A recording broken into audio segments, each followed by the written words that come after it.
In 1992, our family moved from Missouri to Texas.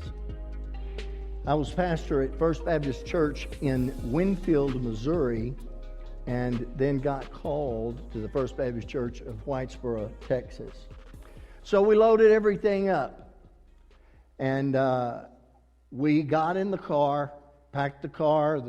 The truck had already left, and so Pam and I, and Ryan and Kristen at the time was about 7, and Ryan, our son, wasn't quite 2. So we get in the car, and we are leaving Missouri for Texas. We drive by, in fact, drive out of the way to see some friends just to tell them goodbye. At the time, we had this white cat named Frosty. Well, it was my daughter's cat. The cat would have nothing to do with the rest of us, but loved my daughter. And there was a distinct marking or a distinction about that cat that everybody could see. She had kind of a funky eye. One of her eyes was messed up, kind of, and so you could identify her. All right, we're in the car. The cat will have nothing to do with anybody else. Always stays in my daughter's room, under the bed when she's gone, on the bed when she's asleep.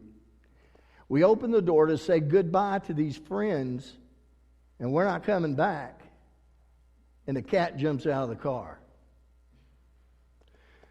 streaks across their lawn, runs straight up like a bullet up this tree, and is sitting there at the top of this tree, and we're leaving to go to Texas, not to return. Well, it didn't bother me that much because I didn't like the cat. But my daughter started crying. And so I took my 7-year-old little girl, and we went to that tree where the cat was, and we bowed our head, and to comfort my daughter, we prayed, "Dear Jesus, please bring Frosty back to us. In Jesus' name, amen." Couldn't do anything else. We get in the car, we head for Whitesboro, Texas. It's like, 10 hours away, something like that. I will confess I never had another thought about that cat until I got a phone call about 3 months later. Some friends of ours who attended that church called us and said, what was their name? Forster? Bob and Cindy Forster?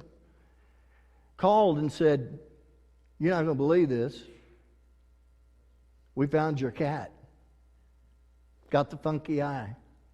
I said, "How?"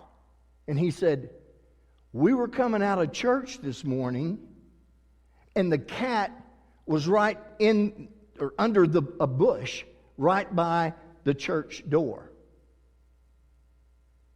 Now, the parsonage was a couple of blocks away from the church. Not only had that cat not been to the church, that cat probably hadn't been in other rooms in our house because she lived with my daughter.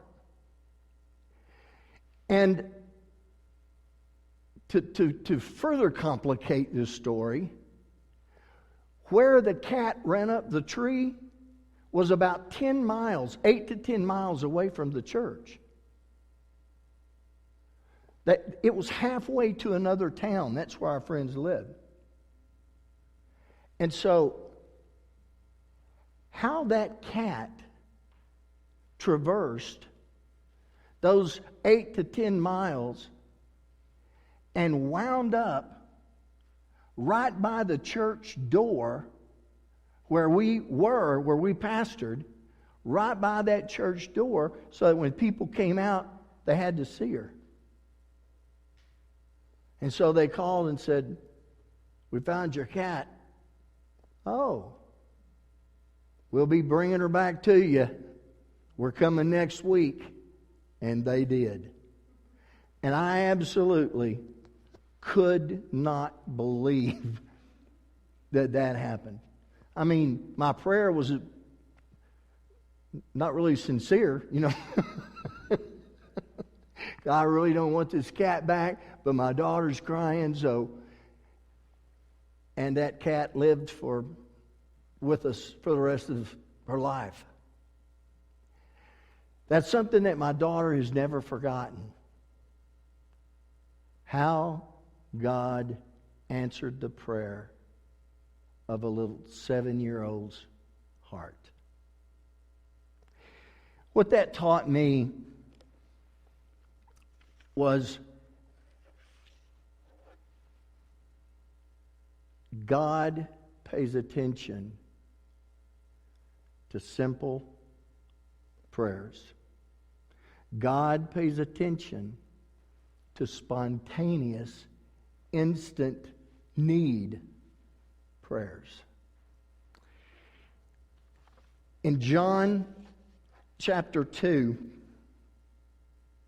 we have a text that speaks to this theme, that Jesus hears and responds to the smallest of requests, everyday requests, everyday needs, and then to the spontaneous, panicked requests that we give when we are in trouble.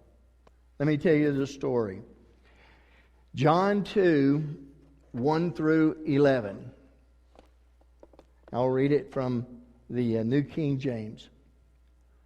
On the third day, there was a wedding. It was in Cana of Galilee, and the mother of Jesus was there. Now, both Jesus and his disciples were invited to this wedding. But when they ran out of wine, the mother of Jesus said to him, "They have no wine." Jesus said to her, "Woman, what does your concern have to do with me? My hour has not yet come." The mother then said to the servants that were standing around these water pots, Mary then said to them, "Whatever he says to you, do it." Now there are 6 water pots of stone, according to the manner of purification of the Jews, containing 20 or 30 gallons apiece. Jesus said to them, "Fill the water pots with water," and they filled them to the brim. And then he said, "Draw some out now and take it to the master of the feast," which they did.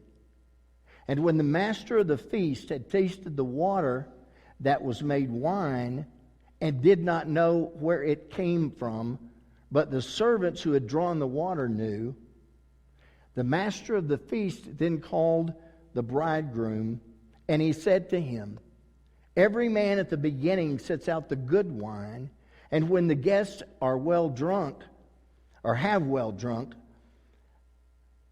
then the inferior." Start out with the good, and then after everybody's kind of feeling it, they pass on the bad. And he said to him, You have kept the good wine until now. This beginning of signs Jesus did in Cana of Galilee and manifested his glory, and his disciples believed in him. Now, the backstory contains very important context for us to understand what is really happening, the dynamic that is happening here. And I'm telling you, it is so important. Please, this morning, get connected here, because this will encourage you and help you in your day-to-day life. Backstory. Jesus has just come from the wilderness experience where he's engaged in the temptation of the enemy. He has leveled a decisive blow against the powers of hell, and now he returns to Galilee in the power of the Holy Spirit, and his public ministry is about to start. The very first miracle that Jesus ever did was what we read, the miracle at Cana. And it took place at a big fat Jewish wedding. The big fat Greek wedding?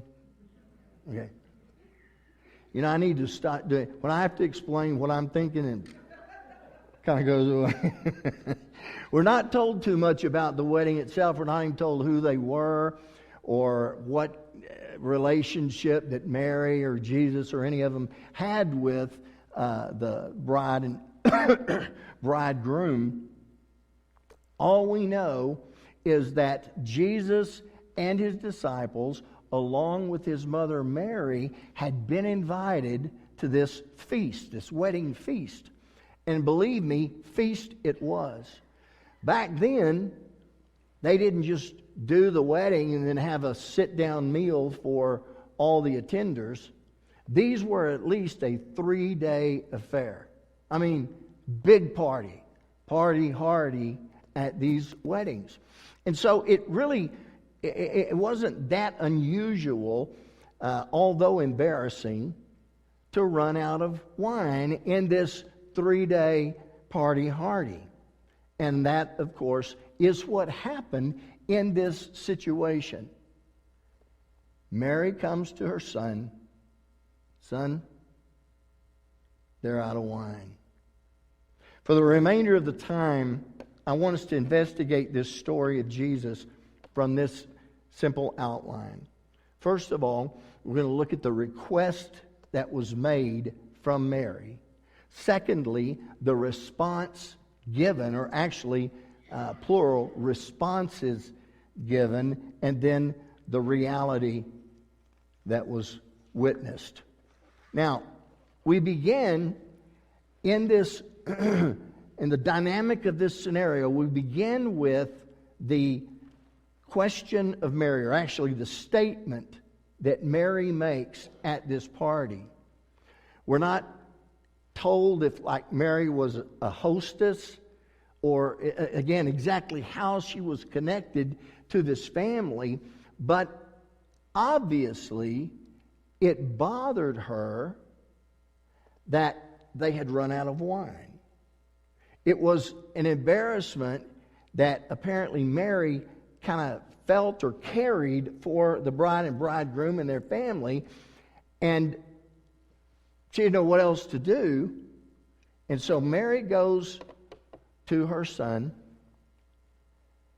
and simply announces they have no more wine. Both a simple statement and a spontaneous statement, and it is vitally important. Because although Jesus didn't respond to her the way maybe she thought he would, certainly us reading it the way we expected Jesus to respond, he still answered her question or her request. Now, to understand this more fully, let's look at the responses given. The request was made, they've got no more wine. There are two responses that I want to camp out on for a few minutes this morning. First was Jesus' response to Mary, and then the second response was then Mary's response to what Jesus said. And we can find some very helpful information. First of all, in John 2 and 4, Jesus' response, they have no more wine. Jesus said, "Woman, what does your concern have to do with me? My hour has not yet come." Now, you read that, I read that, we're thinking, man, what a harsh statement, right? Why? Jesus, this is Joe Mama, you know? Are you really? You've probably heard, though, that the term woman is not derogatory. I mean, you could almost replace woman with mom, mother. His concern, obviously, wasn't a problem in his relationship with his mom. His concern had to do with timing. Timing. He said, Mom, it's not yet time for me to do my work. It's not yet time for me to release, publicize who I am. My time is not yet come. Now, for this to make sense, for Jesus' response to make sense, we've got to remember he was not only fully God, but he was fully human. So you think about it. Remember, in Hebrews 4:15, we are told about Jesus. We do not have a high priest who cannot sympathize with our weaknesses, but was in all points tempted as we are, yet without sin. So Jesus, fully God and yet fully human. Let's think about that for a second. He was at all points tempted as we are now. For all of his life, Jesus had been a dutiful son. All points tempted as are we, yet without sin. Jesus was sinless growing up. But now it's time for him to begin his earthly ministry. He's gone through the temptations, the trials, and he has conquered. He has grown up in a loving, godly home. And he has always surrendered to his mom's way.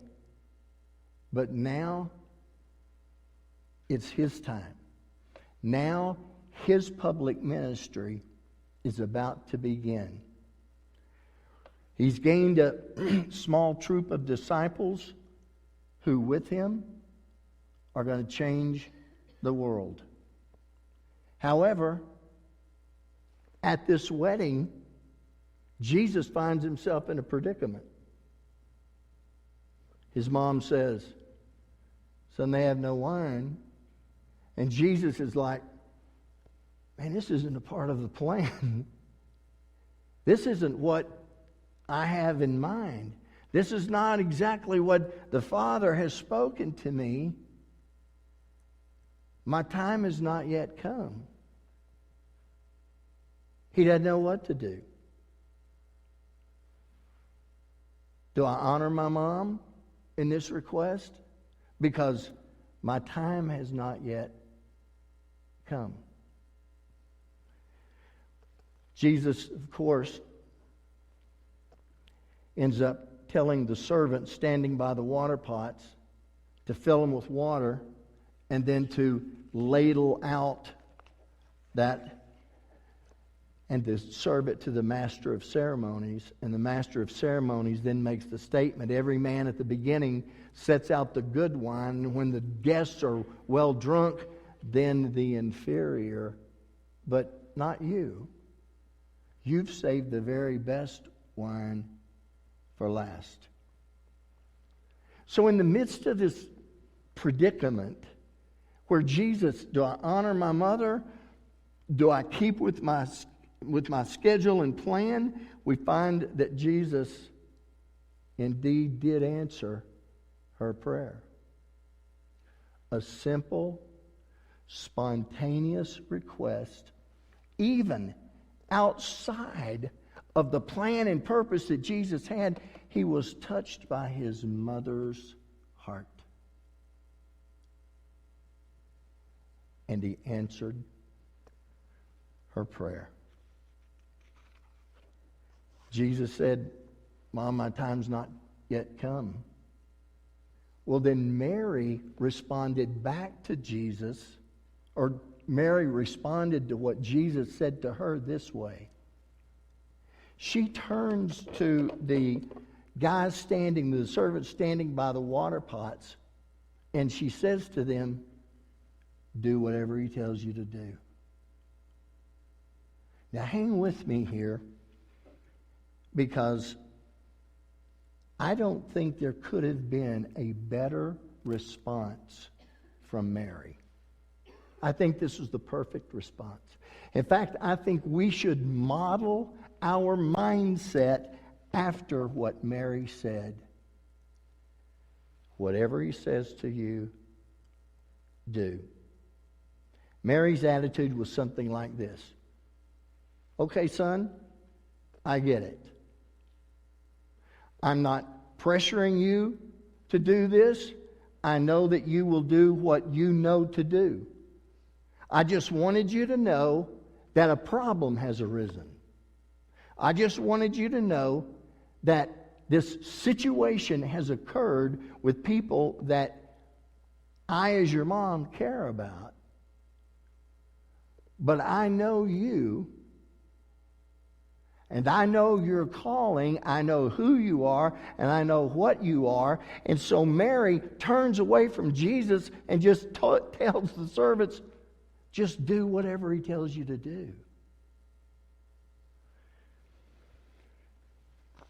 Mary knew her son. She knew what his mission was. She knew he would sacrifice himself for the sins of the world. And yet she comes to him with a little problem. Small? Absolutely small. Spontaneous? Just happened like that. And she comes to Jesus and offers a simple, spontaneous request of her son, the Messiah, because a problem had arisen. Again, Mary's response, now hang with me, Mary's response is a model, an example for us to follow.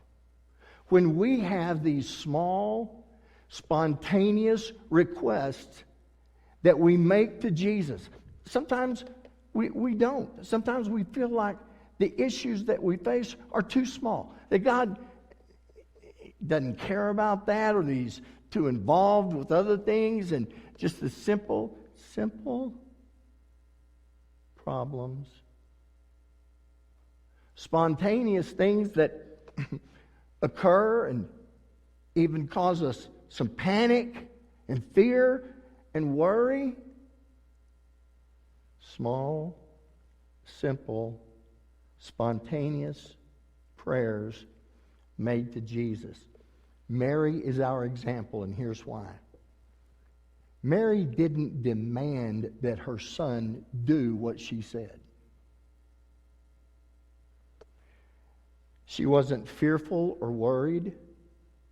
She didn't panic when Jesus said, "It's not my time."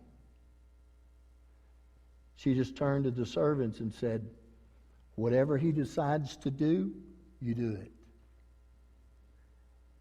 That is how simple and spontaneous prayers are to be handled.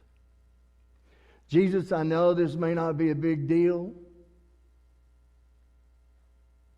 but I need help here. Jesus, this has just happened. A problem has just arisen in my life. I need help here. And then we walk away with a settling spirit in our heart that he heard it, he'll respond to it, but I'll look around and say, I'll just do what he says to do.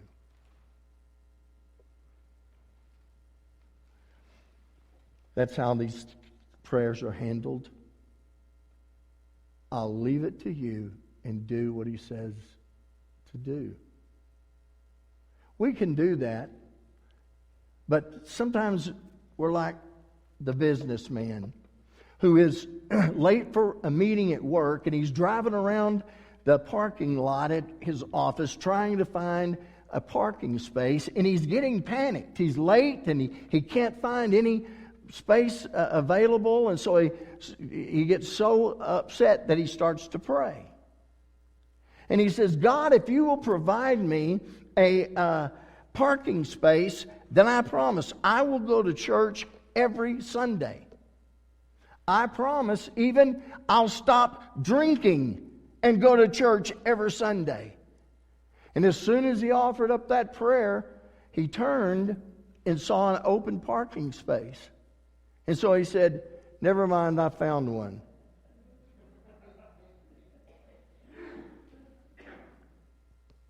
We do that, don't we? Offer up small but significant request. We offer up panicked, spontaneous, help me prayers.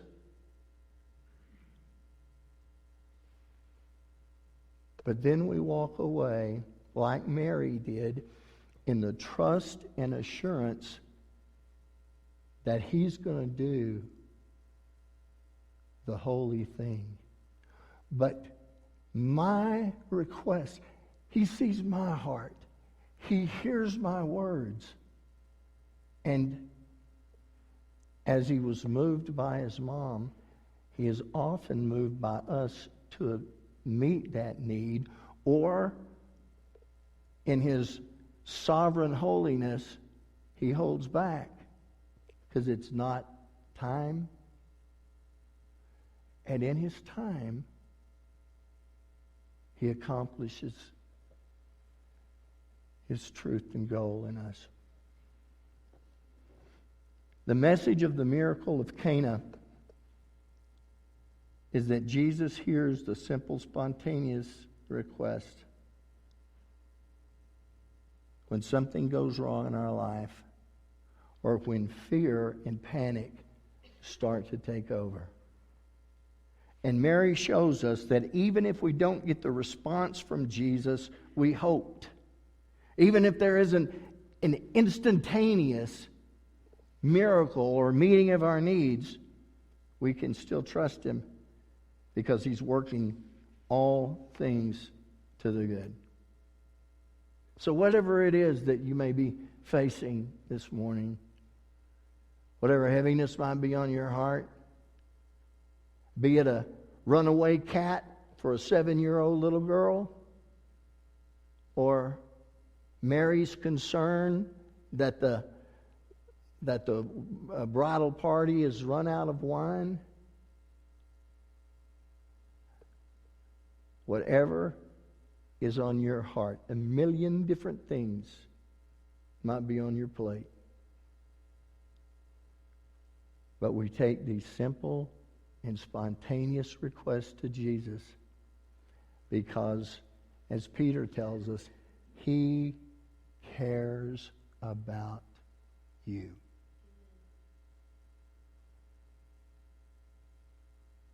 About what you're facing. And He hears those simple, spontaneous requests.